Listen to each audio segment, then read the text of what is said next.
Things don't happen overnight. You have to make the emotional and the personal investment to make your dreams come true.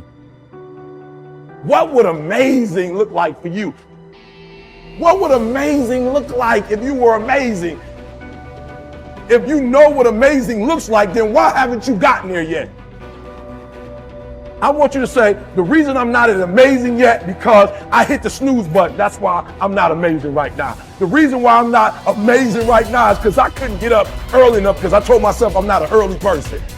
The people in the world become weaker people. It's by capping your brain. It's by putting this kind of garbage in it about not attacking what you're not good at. There is no shortcut. There is no hack. There's no sweatless solution. You're gonna have to work. There is always weakness to work on. Always. A lot of them. Why would we allow ourselves to make easy excuses? Why would you allow that? It's not what happens that determines the major part of your future. It's not what happens. What happens to us all. That the key is what you do about it. It's not what happens, it's what you do about it. Stop being a lazy, bum-ass person that's full of excuses, sitting around on the pity potty, coming up with every excuse in the world as to why you ain't winning. You are the reason you're not winning.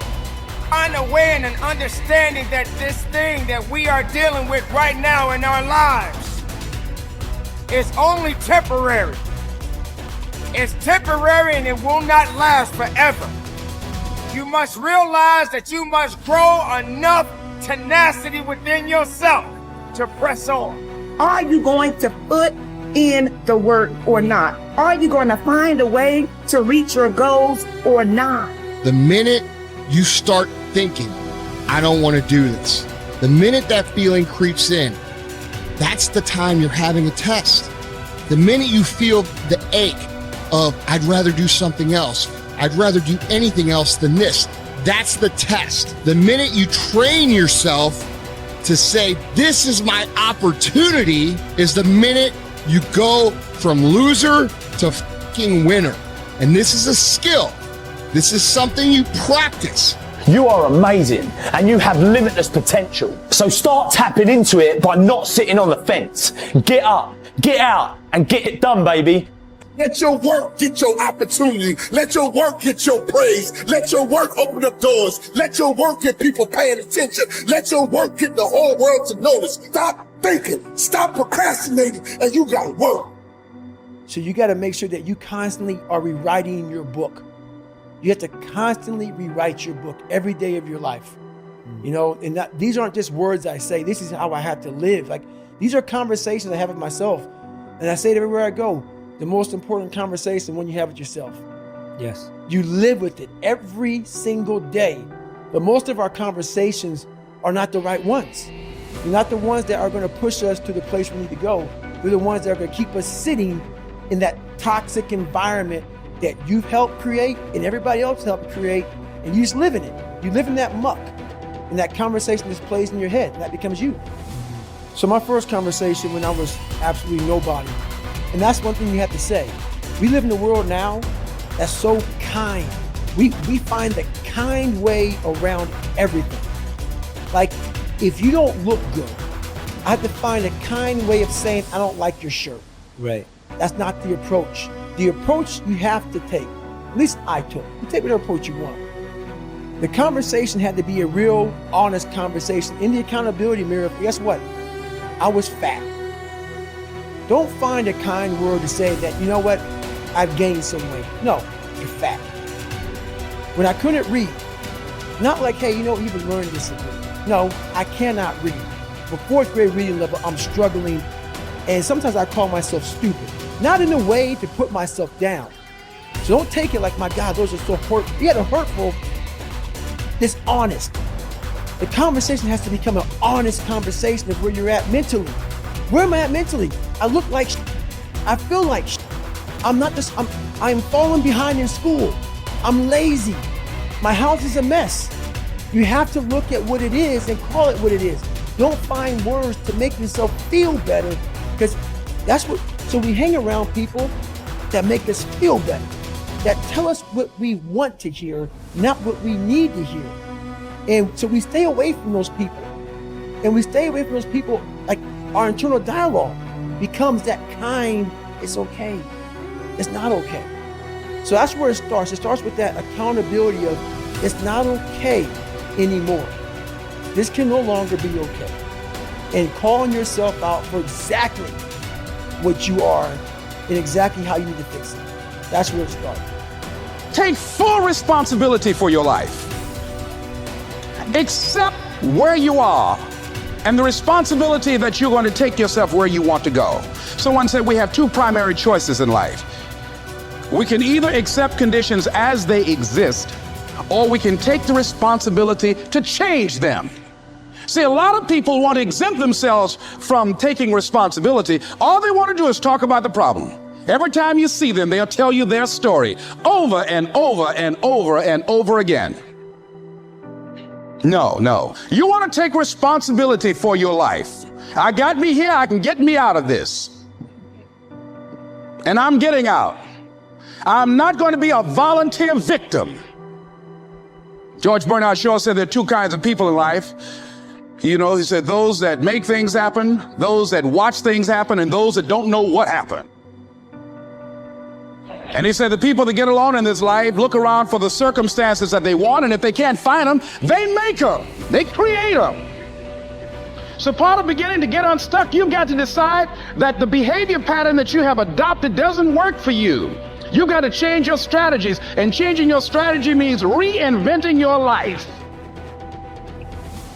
Recreating you, and you have the power to do that. You can decide that you're going to change, that you're not going to be a wimp. You can decide that you're going to stand up to life. You can decide that I'm going to live each day as if it were my last. You have the power to make that decision.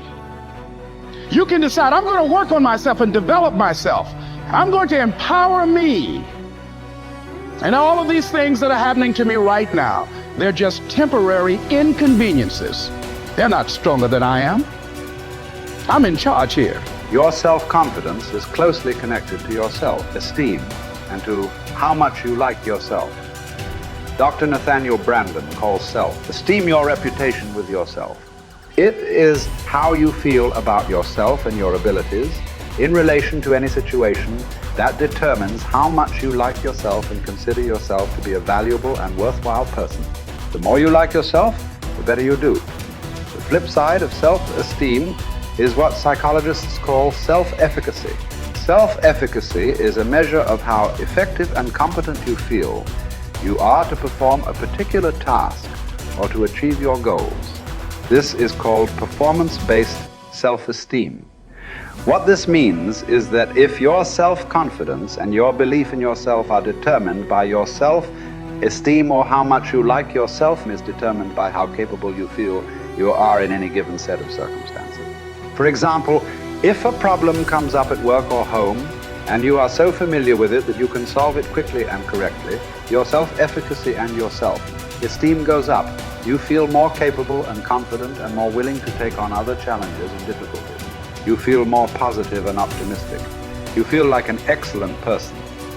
If, on the other hand, a problem or difficulty came up and you were unable to do anything to solve it, and you felt frustrated or ineffective, your self-esteem would suffer and your self-confidence would go down.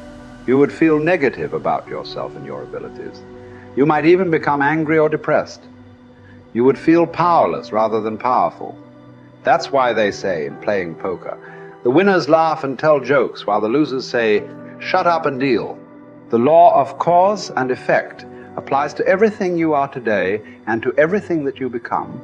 If the effect that you desire is high and unshakable, levels of self-confidence, then it is necessary that you engage in the same behaviors practiced by others who enjoy high and unshakable levels of self-confidence.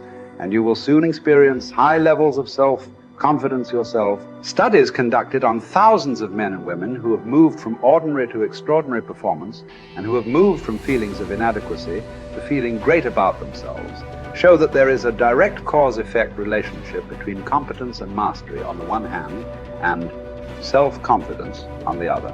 To attain this wonderful, healthy feeling of optimal performance, you need clear goals, challenging standards, regular feedback, total concentration, step-by-step, step success, and a feeling that you are expanding your capabilities to a new, higher level. When you have created a situation in which you experience all of these, you sense that you are working at the outer edge of your own personal envelope. You feel that you are getting progressively better and better at something you are ideally suited to do.